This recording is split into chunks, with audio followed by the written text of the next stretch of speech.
Welcome to my YouTube channel zero to pi classes. बच्चों, आज हम लोग इंटरमीडिएट के केमिस्ट्री में आपका जो पहला लेसन है बच्चों बिलियन, यहाँ पर हम लोग वेरी वेरी मोस्ट इम्पोर्टेंट बहुविकल्पीय क्वेश्चन को और कुछ न्यूमेरिकल का सॉल्यूशन निकालेंगे बच्चों, जो बोर्ड परीक्षाओं में एकदम ऐसे ही हुबहू आने वाले हैं बच्चों। ठीक है, तो यहाँ पर आप देख सकते हैं बच्चों, यहाँ पर हम लोग अध्ययन करेंगे यहाँ पर 23 बहुविकल्पीय क्वेश्चनों को। इसके बाद यहाँ पर हम लोग हल करेंगे बच्चों यहाँ पर, ठीक है, न्यूमेरिकल को। ठीक है, तो यहाँ पर देख सकते हैं है यहाँ पर विकल्पीय प्रश्न में निम्नलिखित प्रश्नों के 4 उत्तर दिए गए हैं, सही उत्तर का चुनाव कीजिए बच्चों। और यहाँ पर जो भी हम लोग हल करेंगे सभी बोर्ड परीक्षाओं में पूछे जा चुके हैं बच्चों। ठीक है, ये सभी बोर्ड परीक्षाओं में पूछे जा चुके हैं। यहाँ पर पहला क्वेश्चन देख सकते हैं, कह रहा है कि यूरिया के एक जलीय विलयन की मोललता 4.44 मोल प्रति केजी है, विलयन में यूरिया का मोल प्रभाज होगा। ठीक है बच्चों, विलयन में यूरिया का मोल प्रभाज होगा बच्चों। तो मोल प्रभाज के लिए आप फार्मूला जानते हैं बच्चों, यहाँ पर जिसको मोल अंश भी कहते हैं यहाँ पर। ठीक है, यहाँ पर 4 विकल्प आप देख सकते हैं, इन चारों विकल्पों में से कौन सा आंसर हो जाएगा बच्चों, इस तरह से आप देख सकते हैं। ठीक है, तो आपको इसके लिए आपको निकालना पड़ेगा बच्चों यूरिया के फार्मूला से इसका यहाँ पर मोलों की संख्या। ठीक है बच्चों, तो यूरिया का फार्मूला क्या होता है, यहाँ पर NH2CO NH2 होता है बच्चों। इसका कितना हो जाएगा यहाँ पर यूरिया का, यहाँ पर कितना हो जाएगा बच्चों, यहाँ पर निकाल सकते हैं इसका मोलर द्रव्यमान। तो इसको हल करके निकालेंगे तो कितना आ जाएगा, 20 आ जाएगा। नहीं, यहाँ पर यूरिया है तो इससे यहाँ पर आ जाएगा बच्चों 60। कितना आ जाएगा, 60 आ जाएगा। और इस तरह से आप हल करके निकाल लीजिए, तो इसका आपका आंसर हो जाएगा बच्चों, इसका पहला ही विकल्प आपका आंसर हो जाएगा। ठीक है बच्चों, यहाँ पर पहला ही विकल्प हो जाएगा 0.074 आपका हो जाएगा मोल प्रभा, जिसका आप देख सकते हैं 2008 में पूछा जा चुका है बच्चों। ठीक है, यहाँ पर इसका आंसर क्या हो जाएगा बच्चों, पहला ही इसका विकल्प हो जाएगा, याद रखिएगा इसका, ये पहला विकल्प हो जाएगा बच्चों। इस तरह से आपका पहला विकल्प हो जाएगा 0.074। ठीक है, दूसरा कह रहा है कि निम्नलिखित के जलीय यहाँ पर मोलल विलयन में से न्यूनतम हिमांक किसका है बच्चों।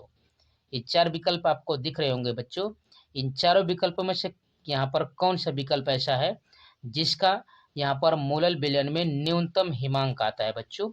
ठीक है, यहाँ पर आप देख सकते हैं, यहाँ पर इसका आंसर आप देख सकते हैं बच्चों, यहाँ पर क्या हो जाएगा इन चारों विकल्पों में से, इस तरह से इन चारों विकल्पों में से कौन सा इसका आंसर हो जाएगा बच्चों, दूसरे का यहाँ पर। तो इसका आपका आंसर हो जाएगा बच्चों, आप देख सकते हैं यहाँ पर ये बोर्ड परीक्षाओं में पूछे जा चुके हैं बच्चों इस तरह से। इसका आंसर क्या होगा, तो इसका आपका आंसर हो जाएगा बच्चों, आप देख सकते हैं यह हो जाएगा आपका पोटेशियम सल्फेट। क्या हो जाएगा बच्चों, यह आंसर इसका पोटेशियम सल्फेट हो जाएगा, यानी दूसरे का ए विकल्प सही रहेगा। ठीक है बच्चों, यहाँ पर दूसरे का ए हो जाएगा सही। तीसरा यहाँ पर देख सकते हैं करा है कि यहाँ पर 10 m यानी m/10 की बात कर रहा है, HCl के 100 मिलीलीटर को 10 m सोडियम कार्बोनेट के 75 मिलीलीटर के साथ मिलाया गया है, परिणामी विलयन होगा। यहाँ पर 4 विकल्प दिख रहे हैं बच्चों, इन चारों विकल्पों में से कौन सा यहाँ पर आएगा, वो अम्लीय होगा, उभयधर्मी होगा, कि क्षारीय होगा, कि उदासीन होगा। और आप देख सकते बच्चों कई बार यह बोर्ड परीक्षाओं में पूछा जा चुका है। यहाँ पर तीसरे का आंसर क्या हो जाएगा बच्चों, यहाँ पर देख सकते हैं इन चारों विकल्पों में से, तो तीसरे का आपका आंसर हो जाएगा बच्चों, यहाँ पर मिला देंगे बच्चों, यहाँ पर तो यह कैसा हो जाएगा, यह हो जाएगा आपका बच्चों यहाँ पर क्षारीय। ठीक है बच्चों, इसका आंसर क्या हो जाएगा, ये क्षारीय हो जाएगा। ठीक है बच्चों, ये क्या हो जाएगा यहाँ पर, ये क्षारीय हो जाएगा। ठीक है, अगला क्वेश्चन देख सकते हैं, चौथा करा है, निम्नलिखित में से किस 0.1 m यानी m/10 की बात कर रहा है जलीय विलयन का हिमांक न्यूनतम होगा। देख सकते हैं बच्चों, यहाँ पर न्यूनतम की बात कर रहा है और 4 विकल्प आपको दिख रहे होंगे, पोटेशियम सल्फेट है, सोडियम क्लोराइड है, यूरिया है और ग्लूकोज है। इसमें किसका m/10 करेंगे बच्चों, तो जलीय विलयन में हिमांक न्यूनतम आएगा। यहाँ पर इसका आंसर क्या आ जाएगा बच्चों, यहाँ पर इसका अध्ययन हम लोग कर चुके हैं बच्चों इसका, तो इसका आंसर क्या आ जाएगा बच्चों, तो इसका आंसर पहला ही हो जाएगा पोटेशियम सल्फेट। क्या आंसर आ जाएगा बच्चों, पोटेशियम सल्फेट हो जाएगा, याद रखिएगा। ठीक है बच्चों, इसका आंसर क्या होगा, पोटेशियम सल्फेट हो जाएगा। ठीक है, पांचवें क्वेश्चन की ओर बढ़ेंगे बच्चों, कह रहा है कि Na2CO3 सोडियम कार्बोनेट के 0.2 एम बिलियन के 500 मिलीलीटर के लिए वांछित मात्रा है। ठीक है बच्चों, यहाँ पर वांछित मात्रा यहाँ पर पूछ रहा है 5वें का, तो यहाँ पर कितना हो जाएगा बच्चों, यहाँ पर देख सकते हैं यहाँ पर 0.2 एम है बच्चों। यहाँ पर इसका आंसर कितना हो जाएगा इन चारों विकल्पों में से, आप देख सकते हैं जीरो, यहाँ पर 1.53 ग्राम है, दूसरा कह रहा है 3.06 ग्राम है, सी कह रहा है 5.3 ग्राम है, और डी कह रहा है 10.6 ग्राम है। तो 5वें का आंसर क्या आ जाएगा बच्चों, यहाँ पर इसका आंसर जल्दी बताइए। वेरी वेरी मोस्ट इंपॉर्टेंट है बच्चों, देख सकते हैं बोर्ड परीक्षाओं में पूछे गए क्वेश्चन है। इसका आंसर क्या हो जाएगा, तो इसका आपका आंसर हो जाएगा बच्चों, यहाँ पर 5वें का आपका आंसर हो जाएगा डी विकल्प हो जाएगा, 10.6 ग्राम हो जाएगा। ठीक है बच्चों, इसका आंसर क्या आ जाएगा, 10.6 ग्राम हो जाएगा। ठीक है, 6वें क्वेश्चन को आएंगे बच्चों, देख सकते हैं करा है, एक मोलल जलीय विलयन में विलय का मूल प्रभाज होता है। ठीक है, एक मोलल जलीय विलयन में विलय का मूल प्रभाज कितना होता है बच्चों, यहाँ पर देख सकते हैं, और ये 4 विकल्प दिए गए हैं बच्चों, 0.009, 0.018, 0.027, 0.045, और देख सकते हैं कई बार बोर्ड परीक्षाओं में पूछा जा चुका है बच्चों, इस तरह से आप देख सकते हैं यहाँ पर। तो इसका आंसर क्या हो जाएगा बच्चों 6वें का, तो 6वें का आपका आंसर हो जाएगा बच्चों, यहाँ पर इसका आंसर हो जाएगा, देख सकते हैं यहाँ पर। ठीक है, इसका आंसर हो जाएगा बी, यहाँ पर देख सकते हैं बच्चों 0.018। 6वें का आंसर क्या हो जाएगा बच्चों, बी हो जाएगा, 0.018 हो जाएगा इस तरह से। ठीक है बच्चों, इसका यह आंसर हो जाएगा 6वें का बी हो जाएगा। ठीक है, 7वें क्वेश्चन की ओर बढ़ेंगे बच्चों, कह रहा है कि आसुत जल की मोलरता है। ठीक है बच्चों, आसुत जल की मोलरता कितनी है बच्चों, यहाँ पर पहला विकल्प है 55.56 है, 18 है, 49.87 है कि 81 है। तो 7वें का आंसर क्या आ जाएगा बच्चों, आप इसका अध्ययन कर चुके होंगे, जब मोलरता निकाले होंगे बच्चों, मोलरता वहाँ से आप 1 लीटर जल का मोलरता निकालेंगे तो आपका आंसर आ जाएगा बच्चों इन 4 विकल्पों में, सब देख सकते हैं। यहाँ पर यह बोर्ड परीक्षा में कई बार पूछा जा चुका है, जो वेरी वेरी मोस्ट इंपॉर्टेंट है बच्चों। तो आप अध्ययन करें बच्चों 02 पाई क्लासेज के चैनल पर, यहाँ पर 9, 10, 11, 12 के सभी विषयों की तैयारी फुल डिटेल के साथ कंसेप्ट बाय कंसेप्ट कराई जा रही है बच्चों। इसलिए 02 पाई क्लासेज के पूरे साथ जुड़िए बच्चों, वीडियो को लाइक से सब्सक्राइब जरूर कीजिए। जो भी क्यूरी है बच्चों आप कमेंट बॉक्स में कमेंट कर सकते हैं, या इससे पहले के वीडियोज के प्लेलिस्ट आपको मिल जाएंगे चैनल पर बच्चों, वहाँ से आप जाकर बोर्ड परीक्षाओं की बेहतरीन तरीके से तैयारी कर सकते हैं। तो 7वें का आंसर क्या आ जाएगा बच्चों, तो इसका आंसर आता है बच्चों 55.56। ठीक है बच्चों, इसका आंसर क्या हो जाएगा बच्चों, पहला ही हो जाएगा आपका 55.56 इसका आंसर हो जाएगा। ठीक है बच्चों, चलिए अगला क्वेश्चन देखेंगे। यहाँ पर 8वां क्या कर रहा है बच्चों, कर निम्नलिखित में से किसका परासरण दाब सबसे कम होता है बच्चों। जो यहाँ पर 4 विकल्प दिए गए हैं, इनमें से किसका परासरण दाब सबसे कम होगा बच्चों। ठीक है, यहाँ पर पोटेशियम क्लोराइड विलयन का होगा, कि स्वर्ण विलयन का होगा, कि मैग्नीशियम क्लोराइड का होगा, कि एल्यूमिनियम सल्फेट का होगा बच्चों। यहाँ पर चारों विकल्पों में से क्या आंसर हो जाएगा बच्चों, तो 8वें का आंसर क्या हो जाएगा बच्चों, सबसे कम परासरण यहाँ पर किसका होता है बच्चों, तो यहाँ पर देख सकते हैं, यहाँ पर यह एल्यूमिनियम सल्फेट है बच्चों। यहाँ पर क्लोरीन यहाँ पर विलयन बनाया गया है मैग्नीशियम का, पोटेशियम क्लोराइड का, यहाँ पर ये सभी उच्च परासरण दाब वाले हैं। तो यहाँ पर जो स्वर्ण विलयन है बच्चों, यहाँ पर यह सबसे कम परासरण दिखाता है, तो इसका आंसर हो जाएगा बच्चों 8वें का बी हो जाएगा। ठीक है बच्चों, 8वें का क्या हो जाएगा आपका बी आंसर हो जाएगा। ठीक है, चलिए 9वें क्वेश्चन की ओर बढ़ते हैं बच्चों। और यहाँ पर यदि 0.1 एम सिल्वर नाइट्रेट AgNO3 तथा 0.1 एम सोडियम क्लोराइड विलयन के समान आयतनों को परस्पर मिलाया जाए तो नाइट्रेट आयनों की सांद्रता क्या होगी बच्चों। ठीक है, नाइट्रेट आयनों की सांद्रता क्या होगी, आप देख सकते हैं यहाँ पर इस तरह से आप दिया गया बच्चों, और ये आपके पास 4 विकल्प दिख रहे होंगे बच्चों। इन चारों विकल्पों में से कौन सा आंसर हो जाएगा बच्चों, इसका हल करेंगे। यहाँ पर इसकी सांद्रता आ जाएगी बच्चों इन चारों विकल्पों में से, यहाँ पर आ जाएगा बच्चों इन चारों विकल्पों में से, आप देख सकते हैं जो वेरी वेरी मोस्ट इंपॉर्टेंट है बच्चों, यहाँ पर देख सकते हैं। तो इसका आपका आंसर क्या हो जाएगा बच्चों, तो इसका आंसर हो जाएगा यहाँ पर सी। 9 का आंसर क्या हो जाएगा बच्चों, सी हो जाएगा, 0.05 एम हो जाएगा बच्चों। क्या आ जाएगा 0.05 एम हो जाएगा, मोलल हो जाएगा यहाँ पर। ठीक है बच्चों, 10वें क्वेश्चन की ओर बढ़ेंगे बच्चों। देख सकते हैं राउल्ट का नियम संबंधित है बच्चों, जो वेरी वेरी मोस्ट इंपोर्टेंट है बच्चों, याद रखिएगा बोर्ड परीक्षाओं की दृष्टि से। यहाँ पर आप देख सकते हैं, यहाँ पर दिया है बच्चों, ठीक है। यहाँ पर कह रहा है कि राउल्ट का नियम किससे संबंधित है बच्चों, ठीक है। यहाँ पर देख सकते हैं, यहाँ पर ठीक है बच्चों, किससे संबंधित है राउल्ट का नियम। यहाँ पर वाष्प दाब से कि हिमांक से, यहाँ पर वाष्प दाब से, क्वथनांक से कि परासरण दाब से। तो राउल्ट का नियम जो होता है बच्चों, यहाँ पर 10वें का आंसर हो जाएगा, ठीक है बच्चों। 10वें का आंसर हो जाएगा यहाँ पर वाष्प दाब से संबंधित होता है बच्चों। वाष्प दाब संबंधित राउल्ट के नियम होते हैं बच्चों, यानी इसका आंसर क्या हो जाएगा बच्चों, सी हो जाएगा। क्या हो जाएगा बच्चों, 10वें का सी हो जाएगा, याद रखिएगा बच्चों। 11वें क्वेश्चन की ओर बढ़ेंगे बच्चों। कह रहा है यहाँ पर निम्नलिखित में से किसका परासरण दाब सर्वाधिक होगा बच्चों। यह बोर्ड परीक्षा में कई बार पूछा जा चुका है बच्चों, ठीक है। तो 11वें का आंसर क्या हो जाएगा बच्चों, देख सकते हैं 1m NaCl 1 मोलल, यहाँ पर बेरियम क्लोराइड, यहाँ पर 1 मोलल NH4 का होल थ्राइज PO4, यहाँ पर अमोनियम फास्फेट, या 1 मोलल सोडियम सल्फेट का। 11वें का आंसर क्या हो जाएगा बच्चों, देख सकते हैं यहाँ पर। तो आपका 11वें का आंसर क्या हो जाएगा बच्चों, जल्दी बताइए यहाँ पर आंसर क्या हो जाएगा 11वें का। तो 11वें का आपका आंसर हो जाएगा बच्चों 1 मोलल, यहाँ पर ठीक है बच्चों, अमोनियम फास्फेट यहाँ पर हो जाएगा, इसका विकल्प हो जाएगा बच्चों सी। 11वें का आंसर क्या आ जाएगा बच्चों, सी आ जाएगा, याद रखिएगा, ठीक है। 12वें क्वेश्चन को और बढ़ेंगे बच्चों। देख सकते हैं, कह रहा है 12 ग्राम यूरिया को 1 लीटर जल में घोला गया तथा 68.4 ग्राम सुक्रोज को 1 लीटर जल में घोला गया। विलयन को यूरिया विलयन के वाष्प दाब का आपेक्षिक अवनमन होगा बच्चों। यहाँ जो भी अध्ययन करें बच्चों, बोर्ड परीक्षाओं में पूछे जा चुके हैं बच्चों, तो आप अध्ययन करें बच्चों 02 पाई क्लासेस के चैनल पर। यहाँ पर 9, 10, 11, 12 के सभी विषयों की तैयारी फुल डिटेल के साथ कंसेप्ट बाय कंसेप्ट कराई जा रही है बच्चों। इसलिए आप 02 पाई क्लासेस के प्रोजेक्ट साथ जुड़िए बच्चों। वीडियो को लाइक से सब्सक्राइब जरूर कीजिएगा, ठीक है। तो 12वें का इन चारों विकल्पों को आप देख सकते थे बच्चों। इन चारों विकल्पों में से क्या आंसर हो जाएगा बच्चों, ये 4 विकल्प आपके पास दिए गए हैं, ठीक है बच्चों।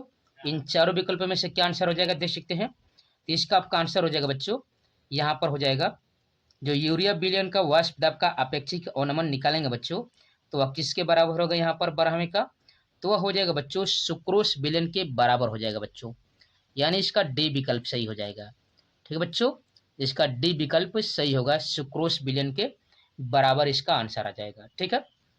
13वें क्वेश्चन की ओर बढ़ेंगे बच्चों। 13वां कह रहा है सामान्य ताप पर किन विलयनों के युग्म समपराशरी होते हैं बच्चों, ठीक है। यहाँ पर सामान्य ताप पर ये 4 विकल्पों में से किन विलयनों के जो युग्म होते हैं समपराशरी होते हैं बच्चों, देख सकते हैं। तो 13वें का आंसर क्या हो जाएगा बच्चों, यहाँ पर देख सकते हैं इन विकल्पों को, यहाँ पर कह रहा है, देख सकते हैं इन चारों विकल्पों में से कह रहा है कि कौन कौन से विलयन जो युग्म बना रहे हैं ये समपराशरी होंगे बच्चों। ये चारों विकल्पों में से कौन से, यहाँ पर चारों विकल्पों में से कौन से ये समपराशरी हो जाएंगे, तो इसका आंसर हो जाएगा बच्चों यहाँ पर 0.1 मोलल यूरिया तथा 0.2 मोलल मैग्नीशियम क्लोराइड, ये आपस में समपराशरी होंगे बच्चों। ये आपस में क्या होंगे, समपराशरी होंगे, याद रखिएगा बच्चों। इसका विकल्प डी हो जाएगा, ठीक है बच्चों। इसका विकल्प यहाँ पर डी हो जाएगा बच्चों। यहाँ पर इसका आंसर क्या हो जाएगा बच्चों, डी होगा।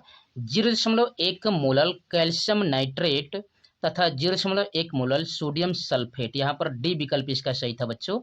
यहाँ पर इसका डी विकल्प सही था, ठीक है बच्चों।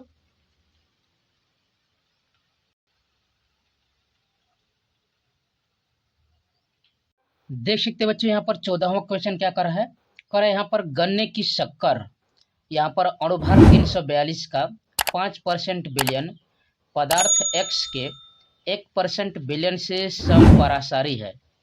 पदार्थ X का अणुभार है बच्चों, और यहाँ पर ये 4 विकल्प आपको दिख रहे हैं बच्चों। इन चारों विकल्पों में से कौन सा होगा यहाँ पर उस पदार्थ का अणुभार, देख सकते हैं बच्चों। वेरी वेरी मोस्ट इंपोर्टेंट क्वेश्चनों का अध्ययन कर रहे हैं हम लोग बच्चों, यहाँ पर देख सकते हैं बोर्ड परीक्षाओं में आ चुके हैं। तो 14वें क्वेश्चन का आंसर क्या हो जाएगा बच्चों, यहाँ पर इसका आंसर हो जाएगा इन चारों विकल्पों में से बच्चों, आप देख सकते हैं यहाँ पर यह जो पदार्थ X का अणुभार होगा बच्चों, इसका आंसर हो जाएगा इन चारों विकल्पों में से, आप देख सकते हैं इन चारों विकल्पों में इसका आंसर हो जाएगा बच्चों आपका 68.4, यानी ए विकल्प हो जाएगा। 14वें का आंसर हो जाएगा बच्चों ए विकल्प हो जाएगा, ध्यान दीजिएगा, ठीक है। 15वां क्वेश्चन देख सकते हैं बच्चों, जो वेरी वेरी मोस्ट इंपोर्टेंट है बोर्ड परीक्षाओं की दृष्टि से। कर कि सबसे अधिक परासरण दाब निम्नलिखित जो है बच्चों के 10% जलीय विलयन में से किसका है बच्चों। यहाँ पर सबसे अधिक परासरण दाब किसका है, यानी 15वें का आपको आंसर बताना है बच्चों।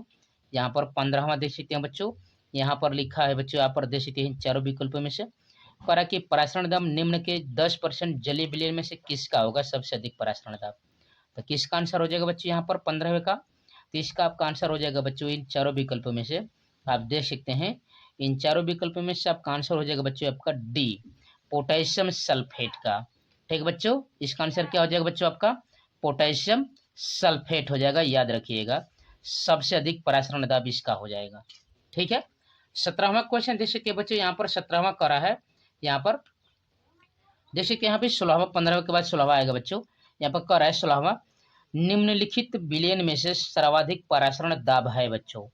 ये जो चार विकल्प दिख रहे होंगे बच्चों, इन चारों विकल्पों में से कह रहा है कि किसका परासरण दाब सबसे अधिक है बच्चों।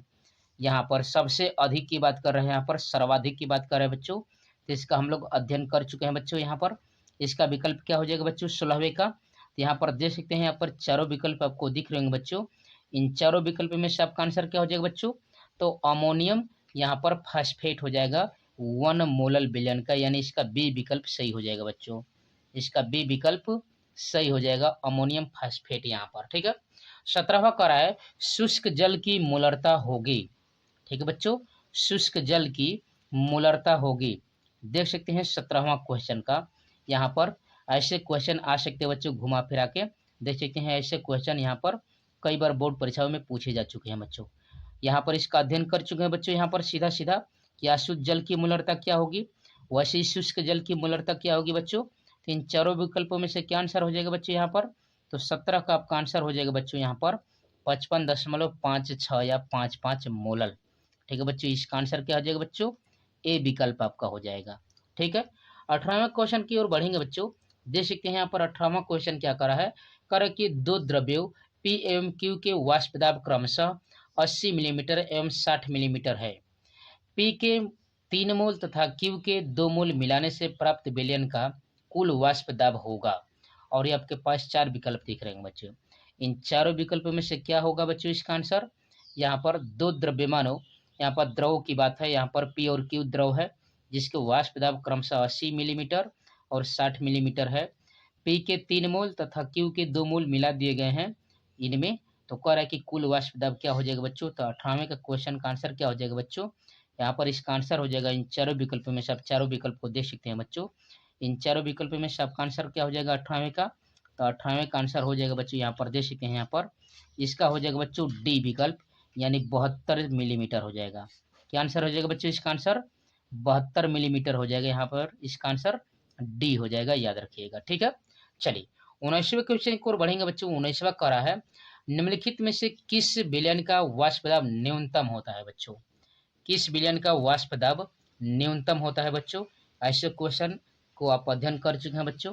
यहाँ पर देख सकते हैं इन चारों विकल्पों में से क्या आंसर हो जाएगा बच्चों, इन चारों विकल्पों में से जो वेरी वेरी मोस्ट इंपोर्टेंट है बच्चों।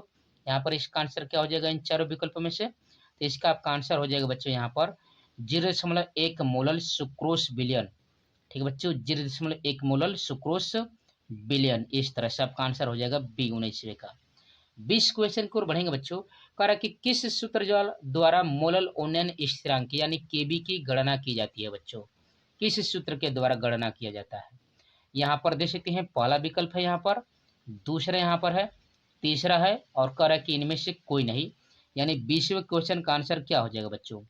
तो आप केबी बराबर जानते हैं बच्चों, यहाँ पर यम बराबर आप जानते हैं बच्चों, यहाँ पर क्या होता है बच्चों, यहाँ पर क्या होता है आप देख सकते हैं इसमें से क्या हो जाएगा बच्चों, यहाँ पर आप फार्मूला जानते हैं इसके लिए, क्या होता है इसका फार्मूला, यहाँ पर मोलल उन्नयन स्थिरांक के लिए यहाँ पर क्या होता है बच्चों, यहाँ पर अणुभार यम बराबर 1000 गुणित केबी इंटू स्मॉल डब्लू बट्टा में delta TB into capital W. यहाँ पर देखेंगे बच्चों, यहाँ पर दिया है, यहाँ पर देख सकते हैं कोई दिया है, तो केबी बराबर क्या हो जाएगा बच्चों, तो केबी बराबर यहाँ पर हो जाएगा बच्चों, यहाँ से गुणा करेंगे तो 1000 into M into small W, 1000 into M into small W, यहाँ पर किसी भी विकल्प में नहीं है बच्चों ऐसा, इसलिए यहाँ पर कोई विकल्प नहीं होगा, यानी 20वें का डी विकल्प हो जाएगा बच्चों। यहाँ पर इनमें से कोई नहीं होगा, ठीक है बच्चों, इसमें से कोई नहीं होगा 20वें का आंसर। ठीक है, 21वें क्वेश्चन को बढ़ेंगे बच्चों। 21वां कह रहा है कि 0.2 मोलल सल्फ्यूरिक अम्ल विलयन की सांद्रता ग्राम प्रति लीटर में होगी। ठीक है बच्चों, यहाँ पर ग्राम प्रति लीटर में इसका पूछा है 21वें का। तो 21वें का आंसर क्या हो जाएगा बच्चों? तो 21वें का आपका आंसर हो जाएगा इन चारों विकल्पों में से 0.2 मोलल सल्फ्यूरिक अम्ल की विलयन की सांद्रता ग्राम प्रति लीटर में। तो इन चारों विकल्पों में से इसका आंसर हो जाएगा बच्चों, देख सकते हैं 21वें का। तो इसका आंसर हो जाएगा बच्चों 19.6। ठीक है बच्चों, यहाँ पर क्या हो जाएगा, ग्राम प्रति लीटर में इसकी सांद्रता हो जाएगी 19.6। ठीक है, 22वें क्वेश्चन को बढ़ेंगे बच्चों। कह रहा है कि 36 ग्राम जल और 46 ग्राम एथिल अल्कोहल के मिश्रण में जल का मोल प्रभाज होगा बच्चों। तो यहाँ पर आप जानते हैं बच्चों, मोल प्रभाज के लिए यहाँ पर या मोल अंश के लिए विलय के मोलों की संख्या बट्टा में विलायक के मोलों की संख्या प्लस विलय के मोलों की संख्या, उस फार्मूले पर रख देंगे बच्चों यहाँ पर। तो निकालेंगे 22वें का, तो आंसर इस चारों विकल्पों में से क्या हो जाएगा, इन चारों विकल्पों में से आप देख सकते हैं यहाँ पर जो वेरी वेरी मोस्ट इंपॉर्टेंट है बच्चों, इसमें से क्या हो जाएगा 22, यहाँ पर 22वें का। तो इसका आंसर हो जाएगा बच्चों ए 0.667 हो जाएगा। इसका मोल कितना हो जाएगा बच्चों, यहाँ पर मोल प्रभाज 0.667 हो जाएगा। 23वां और अंतिम क्वेश्चन देख सकते हैं बच्चों, यहाँ पर कह रहा है निम्न में से किसके जलीय विलयन का क्वथनांक सर्वाधिक होगा बच्चों। सर्वाधिक क्वथनांक की बात कर रहा है बच्चों यहाँ पर 23वें का। यहाँ पर देख सकते हैं सर्वाधिक क्वथनांक की बात कर रहा है, यहाँ पर 1% ग्लूकोज का, कि 1% सोडियम क्लोराइड का, कि 1% कैल्शियम क्लोराइड का, कि 1% सुक्रोज का। तो 23वें का आंसर क्या हो जाएगा बच्चों इन चारों विकल्पों में से? तो इसमें से आंसर हो जाएगा बच्चों यहाँ पर इसका हो जाएगा बी 1% सोडियम क्लोराइड का। ठीक है बच्चों, तो इस तरह से हमने अध्ययन किया बच्चों वेरी वेरी मोस्ट इंपोर्टेंट बहुविकल्पी क्वेश्चनों का। ठीक है बच्चों, तो आप अध्ययन कर रहे थे बच्चों 02 पाई क्लासेज के चैनल पर। यहाँ पर 9, 10, 11, 12 के सभी विषयों की तैयारी फुल डिटेल के साथ कंसेप्ट बाय कंसेप्ट कराई जा रही है बच्चों। इसलिए आप जरूर पाई क्लासेज के प्रोसेस से जुड़िए बच्चों। वीडियो को लाइक से सब्सक्राइब जरूर कीजिए। जो भी क्वेरी हो बच्चों आप कमेंट बॉक्स में कमेंट कर सकते हैं। इससे पहले की वीडियोज की प्लेलिस्ट आपको चैनल पर मिल जाएंगे, वहां से आप जाकर बेहतरीन तरीके से बोर्ड परीक्षाओं की तैयारी कर सकते हैं बच्चों। ठीक है, तो चलिए अब हम लोग न्यूमेरिकल का सॉल्यूशन निकालते हैं बच्चों। यहाँ पर देख सकते हैं क्वेश्चन, एक क्वेश्चन देखेंगे यहाँ पर कह रहा है 1 बिलियन में बेंजीन का 30% द्रव्यमान कार्बन टेट्राक्लोराइड के विलयन में घुला हुआ है, तो बेंजीन के मोल अंश की गणना करना है बच्चों। बेंजीन के मोल अंश की आपको गणना करना है बच्चों। चलिए यहाँ पर देख सकते हैं परसेंटेज में दिया है बच्चों, इसका सॉल्यूशन निकालते हैं हम लोग। देख सकते हैं यहाँ पर इसका हल, यहाँ पर हल करेंगे तो हल करेंगे बच्चों। यहाँ पर देख सकते हैं माना बिलियन का जो द्रव्यमान है बच्चों कितना है आपका 100 ग्राम दिया है। ठीक है बच्चों, इस 100 ग्राम में आप देख सकते थे कह रहा था 30% बेंजीन था बच्चों, इसलिए 100 ग्राम माना गया है। तो यहाँ पर बेंजीन का द्रव्यमान कितना हो जाएगा बच्चों, लिखेंगे यहाँ पर बेंजीन का द्रव्यमान, बेंजीन का द्रव्यमान। ठीक है बच्चों, तो यहाँ पर बेंजीन का द्रव्यमान यहाँ पर कितना हो जाएगा बच्चों 30 ग्राम, क्योंकि 30% है इसलिए 100 मानने पर 30 ग्राम। तो इसमें कह रहा था कि कार्बन टेट्राक्लोराइड घुला था बच्चों, यानी CCl4 का द्रव्यमान कितना हो जाएगा बच्चों, यहाँ पर लिखेंगे यहाँ पर CCl4 का द्रव्यमान बच्चों। ठीक है, द्रव्यमान इसका निकाल देंगे तो यहाँ पर पूरा विलयन है आपका बच्चों 100 ग्राम का। ठीक है बच्चों, उसमें से 30 ग्राम बेंजीन है तो घटा देंगे तो कितना आ जाएगा बच्चों, यहाँ पर कितना आ जाएगा कार्बन टेट्राक्लोराइड, यहाँ पर 70 ग्राम आपका आ जाएगा बच्चों कार्बन टेट्राक्लोराइड। ठीक है बच्चों, अब बेंजीन के मोलों की संख्या निकाल लेते हैं बच्चों। तो आप फार्मूला जानते हैं बेंजीन, यहाँ पर तो बेंजीन के मोलों की संख्या यहाँ पर निकालेंगे बच्चों। यहाँ पर कितना हो जाएगा बच्चों, पहले बेंजीन का यहाँ पर अणुभार कितना हो जाएगा बच्चों, यहाँ पर देख सकते हैं यहाँ पर कितना हो जाएगा, यहाँ पर कितना हो जाएगा बच्चों बेंजीन का मोलर द्रव्यमान। तो फार्मूला होता है C6H6 का मोलर द्रव्यमान। तो कार्बन का होता है 12 लेकिन 6 अणु है बच्चों, हाइड्रोजन का होता है 1 लेकिन यहाँ पर 6 अणु है। हल करेंगे तो कितना हो जाएगा बच्चों 78 हो जाएगा। ठीक है, तो बेंजीन के मोलों की संख्या यहाँ पर निकाल दीजिए बच्चों। यहाँ पर मोलों की संख्या बराबर होता है भार बट्टा में अणुभार, मोलों की संख्या। ठीक है बच्चों, मोलों की संख्या बराबर होता है भार बट्टा में अणुभार, यानी W बट्टा में M अणुभार। ठीक है बच्चों, तो यहाँ पर भार कितना दिया बच्चों, यहाँ पर तो आपने निकाला है यहाँ पर 30 ग्राम और यहाँ पर इसका निकालेंगे 78 और हल कर देंगे बच्चों तो कितना आ जाएगा 0.385 मोल हो जाएगा बच्चों। ठीक है बच्चों, इस तरह से आपका आ जाएगा ये मोलों की संख्या। ठीक है बच्चों, यहाँ पर आपने निकाल दिया। इसी प्रकार कार्बन टेट्राक्लोराइड के मोलों की संख्या, तो उससे पहले इसका मोलर द्रव्यमान निकालना पड़ेगा बच्चों, यहाँ पर दे सकते हैं। तो यहाँ पर निकाल देंगे बच्चों CCl4 का मोलर द्रव्यमान, तो 12 होता है कार्बन का और क्लोरीन का होता है 35.5, लेकिन 4 अणु है बच्चों, हल कर देंगे तो 142 और 12 कितना हो जाएगा बच्चों 154। तो यहाँ पर मोलों की संख्या निकाल देंगे बच्चों, यहाँ पर मोलों की संख्या निकाल दीजिए बच्चों। तो फिर आप फार्मूला जानते हैं भार बट्टा में अणु भार, और कार्बन टेट्राक्लोराइड का भार कितना था बच्चों 70 था और इसका अणु भार 154 है। हल कर देंगे बच्चों, ये हो जाएगा 0 आपका 455 मोल हो जाएगा बच्चों, ठीक है इस तरह से। अब यहाँ पर पूछा था बच्चों बेंजीन का मोल अंश, ठीक है बच्चों, बेंजीन का मोल अंश, तो हम लोग फार्मूला में रख देंगे बच्चों इस तरह से, ठीक है बच्चों। यहाँ पर पूछा है बेंजीन का मोल अंश, तो मैं आपको बता चुका हूँ विलय के मोलों की संख्या बट्टा में विलय के मोलों की संख्या प्लस विलायक के मोलों की संख्या। यहाँ पर C6H6 के मोलों की संख्या को आप निकाले हैं बच्चों 0 यहाँ पर 385, ठीक है बच्चों। यहाँ पर भी लिखेंगे 0.385 और प्लस कार्बन टेट्राक्लोराइड के मोलों की संख्या कितना निकाले हैं बच्चों 0 यहाँ पर 455 निकाल दिए बच्चों। हल कर देंगे यहाँ पर, तो इसको हल कर दीजिए बच्चों, यहाँ पर हो जाएगा 0.385 और इसको जोड़ दीजिए बच्चों, तो यह हो जाएगा आपका 5 5 10, ठीक है बच्चों, 8 5 13, 1 14 हो जाएगा और 4 3 7 और 1 8 हो जाएगा, ठीक है बच्चों इस तरह से। यहाँ पर अब हल करेंगे इसको, तो यहाँ पर कितना आ जाएगा बच्चों, तो इसको हल करेंगे तो आपका आंसर आ जाएगा 0 यहाँ पर आ जाएगा 4 5 8 आ जाएगा बच्चों। इस तरह से आपको यहाँ पर मोल अंशों की गणना करना है बच्चों, जो वेरी वेरी मोस्ट इंपॉर्टेंट है बच्चों, ठीक है। तो ऐसे ही आपको न्यूमेरिकलों को सॉल्यूशन निकालना है, ठीक है बच्चों, ऐसी तरह से आपको हल करके ज्ञात करना है, ठीक है बच्चों। तो आप अध्ययन कर रहे थे बच्चों 02 पाई क्लासेज के चैनल पर, ठीक है बच्चों, यहाँ पर, ठीक है।